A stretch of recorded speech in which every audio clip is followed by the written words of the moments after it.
Hi there, I'm Casey Pacheco, and I don't know who needs to hear this today, but it's heavy on my spirit to make this video. And I just want to say where you are in life and the things that you're going through right now, it is all gonna make you into being the person you were purposed to be. You can do this. You are strong. You're not crazy. Don't allow other people to gaslight you. Don't allow other people to make you feel as though you done lost your mind or that you're doing something wrong or that you're not enough. Um, as I'm working within the community, so many things are um, just screaming out to me. But something that I really want to talk about is the breakdown of the family unit. You see, a lot of people say, oh, you have social media. You need to be consistent. You need to post every day. You need to, keep up with your branding. And a lot of people say, oh, you need to do this, you need to do that. I don't pay attention. Maybe it works for some people, but I think a lot of it has to do with intention.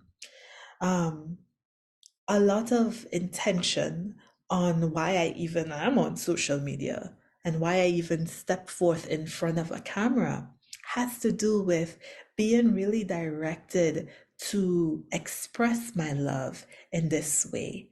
Something that I really like about making videos is that your words can precede you, where people get to know who you are and know your thoughts, but also with social media, maybe right now I have a message to tell someone, but they're not ready to accept it.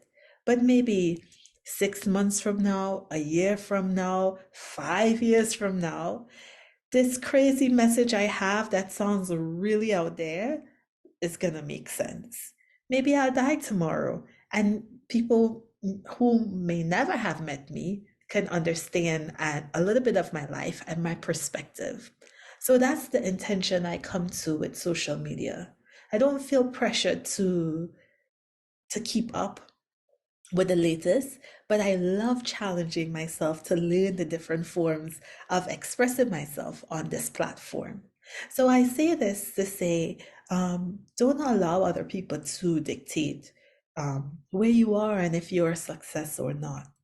Um, I wanted to talk a little bit about the family because in the community, I'm seeing a lot of breakdown in the family. The family unit is under severe attack, and it really is flowing into every form of life. Um, there are so many problems when it comes to healthcare, but a lot of it, when you really boil down to it, is communication. People don't want to speak to each other. They I just heard, someone drove really, really far to find out that the doctor referred them to someone who is not even the person they needed to be referred to. We're not talking anymore. So when I talk about holistic um, healthcare and wellness and well-being, it's not just about taking some bush or, taking a deep breath. It's really a way of consciously living. It's really a way of intentionally living and really connecting to our environment and the people around us. So, when it comes to family, when it comes to taking care of the center of the family, which I would say is the mother, um, this is a time where, for Black women especially, or it's not only Black women, but I say Black women because we have a culture where we think we need to be strong. Our moms were strong, our grandmoms were strong. We do it with or without you, we get it done. And we kind of pride ourselves in that. Um, but now, it's a moment for us as women to realize that our future, our children, our society need us to express our strength in a very different way. And that strength that we are needed is no different from the strength of our mom and our grandma. When they came here back in the day, they weren't slaves. They didn't know how to survive an oppressive, reality, but they had to become that person. And that strength has passed on. That hardship that they had, that hardship that our parents, the struggle that is so real that they had, they passed it on to us. And now, as women, I'm just sounding the alarm because right now, if we pass on that same type of struggle to our children, we are actually inflicting a lot of harm. What they did prepared us for what we need to do right now. They braved the external world so that we can survive to be here. But now, as women, we need to brave our internal world so that our future generations can survive. We need to say, listen, stop. I need to figure out who I am. I need to figure out how I feel. I need to learn how to set boundaries. I need to learn who I am. This might sound really, really crazy, but this is very important for us to do right now. And I'll tell you why. If we're operating on the old paradigm, if you hadn't already burnt out, you will. You will. Because your body and your environment is going to force you to go within. Now, a lot of people are talking about the crown and the monarchy. That situation and history has a lot to do with what is happening right now on our planet. I am a person, I read scripture, and there are a lot of scriptures to show that the oppression, and I'll share in the future. I'm not ready to share just yet. And I'll have to do a whole different video about that. But basically, the oppression that women face, especially Black women, has been noted by the Creator. And this is a time of healing. This healing is going to be uncomfortable for many people because the way that the system was set up, we were not supposed to heal. If you keep feeling like you're not good enough, it's because you were from a system, you lived and were nurtured in a system that made you feel like you're not good enough. I look at so many of my sisters on social media or even on the street, and when I see them without judgment, I see myself reflecting them, where you see the blonde hair, the standard of beauty, even not just Black women, but you look at every woman, even white, Caucasian, Spanish, like different cultures.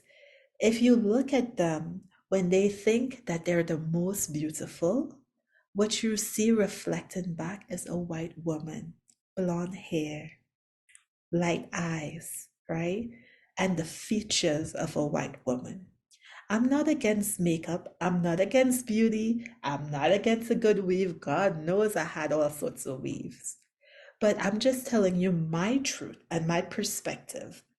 When I look at myself in the mirror and I see ethnic, or when when I say ethnic, indigenous, when I see indigenous features about myself, that's when I think I'm the most ugly. When my hair, see, I retwisted the front of my hair. So it's not too bad, but when it grows out, I feel as though, oh, I look dirty, I look unkempt, I look, if even I have natural hair, but even if it gets a little shaggy, I feel as though it's inappropriate because I was raised not just only in a culture, but in a religion that told me that that is not an acceptable look, right? So when you look at the Elizabethan age, you look at the Victorian age, those women weren't just women of power who made certain decisions against our people. but they also set a standard and the trend of what is normal and what is acceptable and what is socially um, appropriate. And so I'm just saying, I'm not saying, I ain't telling you go wear afro. I'm just saying, this is time to go within. If you cannot work, you can't work. If your body is saying, pay attention to me, pay attention to it. If you need to shave all your hair off, shave all your hair off. This is a time where it's okay to explore. I was never given that opportunity to just explore myself, just doing everything right, speaking right. I even changed my accent so much that I don't even know what my accent was.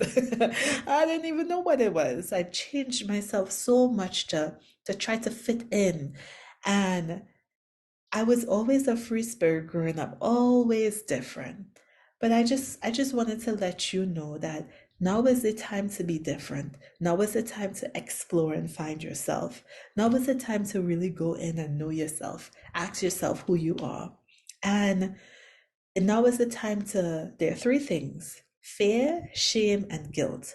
And those are the things that was used to really control us. Now, I'm not saying to hurt yourself or hurt other people in your process, but I am saying don't allow other people to gaslight you.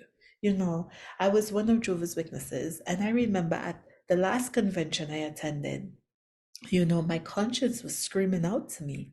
They were talking a lot about apostate stuff.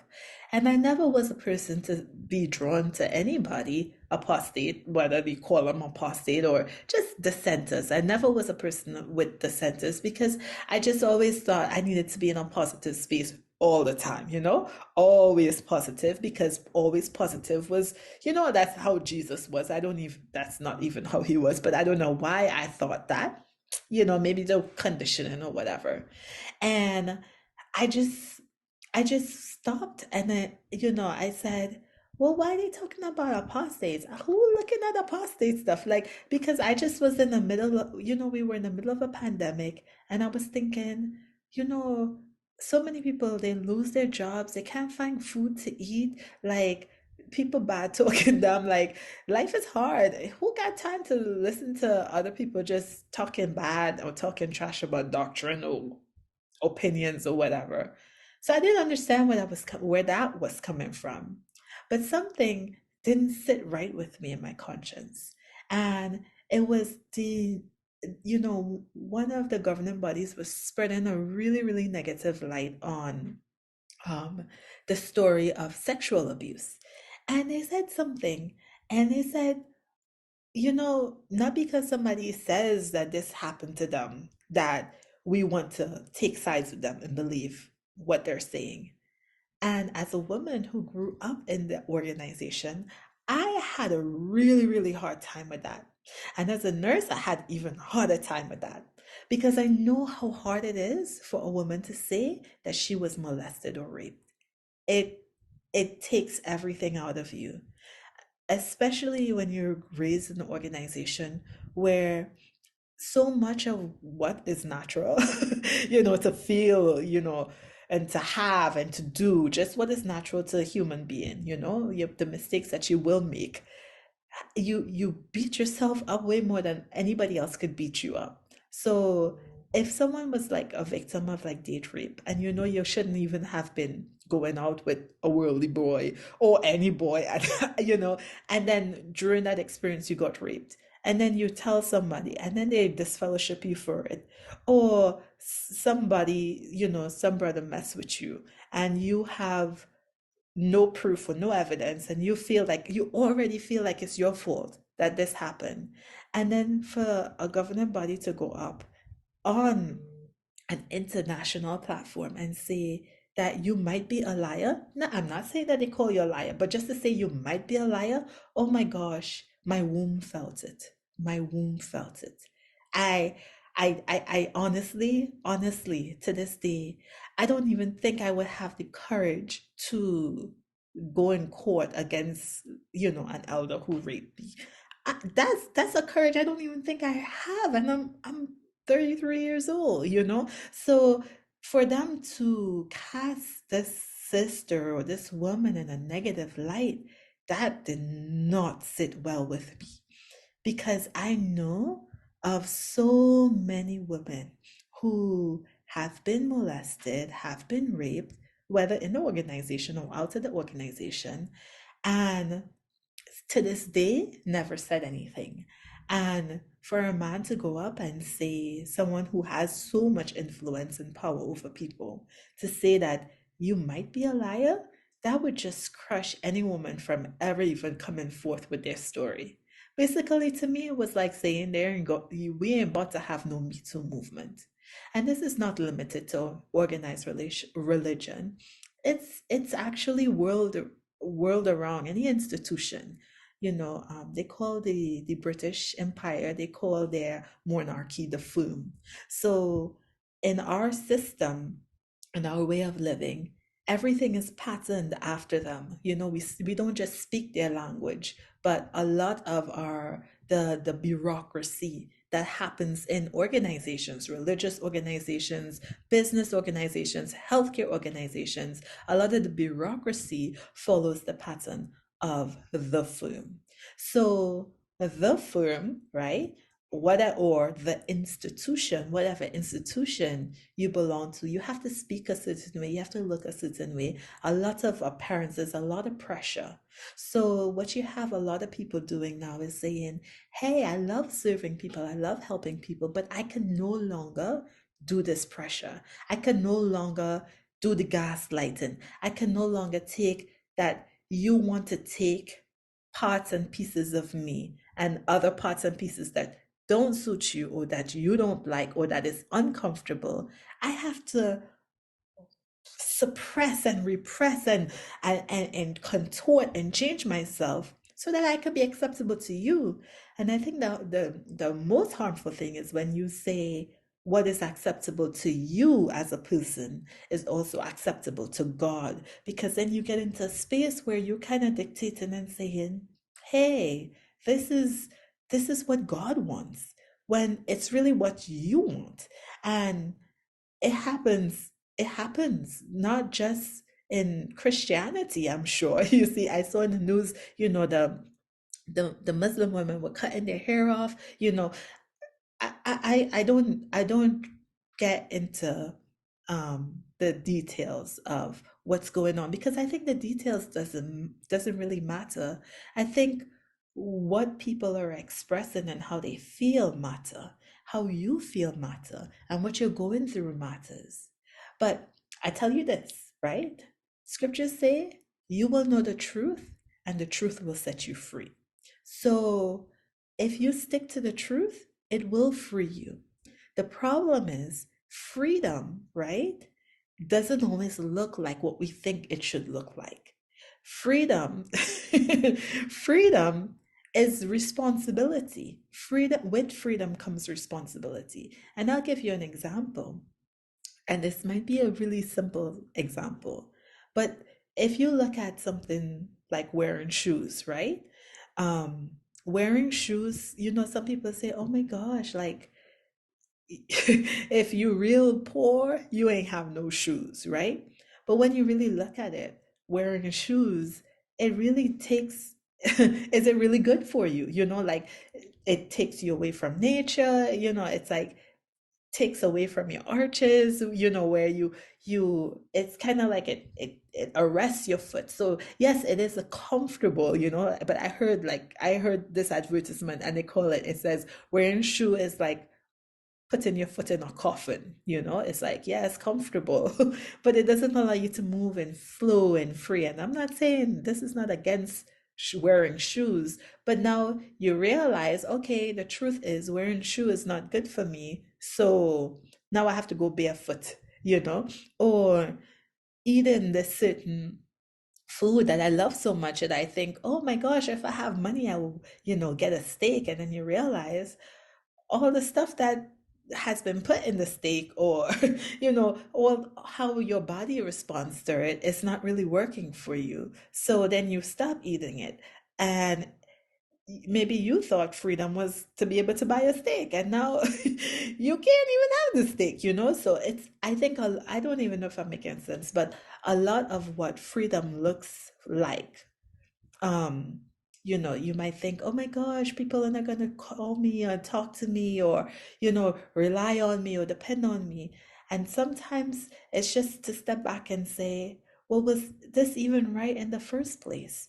Was I supposed to be your crutch? Well, I love talking to you, but I love associating with you, I love worshiping with you, but was was that what worship meant for you, to be with me? Or was that what worship meant for me, to be with you? Um, is that really worship? Who was I worshiping? Like, was it a crutch, or was it real? Is it really freedom? Like, what is freedom, right? So I don't know, going off, but I just wanted to stop by and make this video and let you know that, if your body needs rest, if you find yourself sleeping an inordinate amount of time, like you're up and then you go right back to sleep, if you find yourself being drawn to things that maybe somebody told you was wrong, I think very what you should do is really pay attention to what is coming up. Like, if you say, oh my gosh, I feel really, really lazy because I'm sleeping all the time, right? Most times when you have that thought, you really need to sleep, because you're not lazy. And because you're not a lazy person, all your life you've been taught that if you relax or you rest, that you're lazy. So you have to actually fight against the thoughts that you're thinking. If you are if you're going to a space and you hear somebody say something and you're like, oh my gosh, that's demonic, just like really ask yourself, like, why am I saying this? And I'm not judging. It might be. It might be for you. It might not even, should not even enter.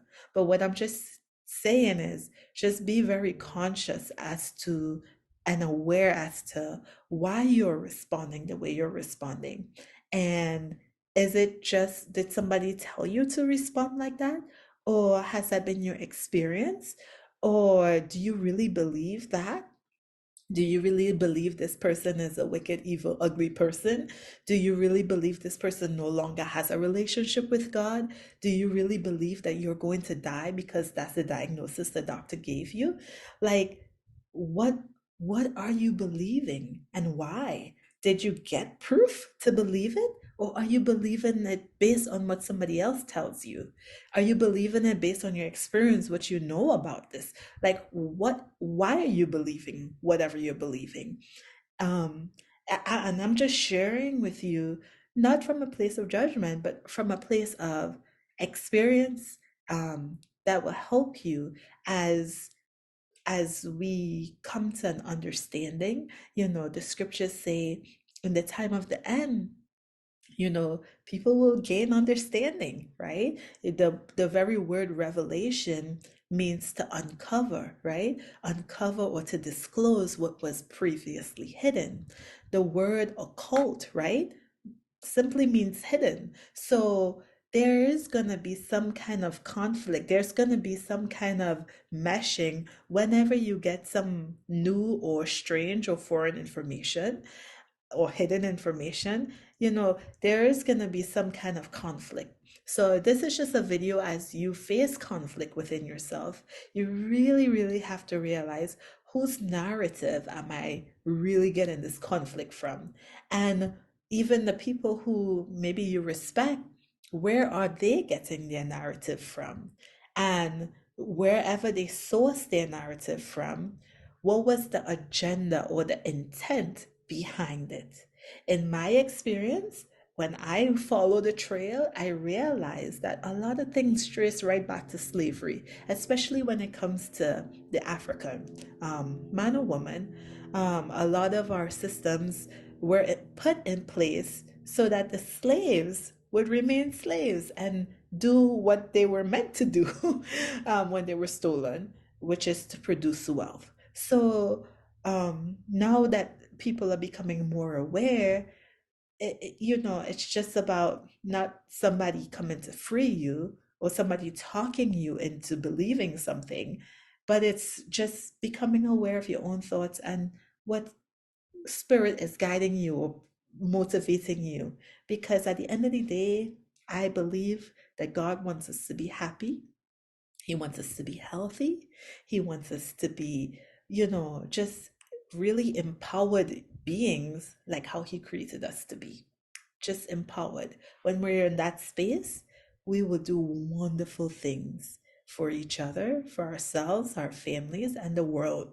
So I just wanted to take a little break and just drop in, and share a little love and perspective with you. I hope you have a good day. And like I always say, please, please, please take a very, very good care of yourself. Okay? I'll see you later. Remember, the spark is always love. Bye bye.